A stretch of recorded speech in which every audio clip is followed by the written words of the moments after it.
আপনারা উল্টাপাল্টা সিদ্ধান্ত নেবেন না। আমরা দুনিয়াতে ভাষা শেওলা না, দুনিয়াতে ইসলামই থাকবে।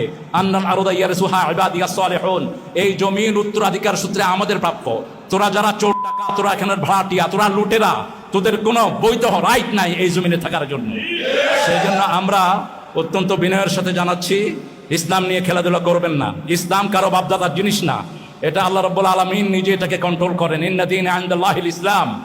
তোমরা যারা যে জাতীয়তাবাদের সোলং গলায় নিয়েছো, মান দা ইলা সাবিয়াতিন ফাহুয়া ফিন্নার, যারা জাতীয়তাবাদের দিকে ডাকে, এটা আন্দোলন করে, তারা সবাই জাহান্নামী। রাসূলের এই হাদিসগুলো মাথায় রেখে ইসলামের দিকে আসো এবং ইসলামের এই প্রতিষ্ঠানগুলোকে সুন্দরভাবে চলতে দাও। আল্লাহ তোমাদেরকে, আমাদেরকে সবাইকে ইসলামের চলার তৌফিক দান করুন।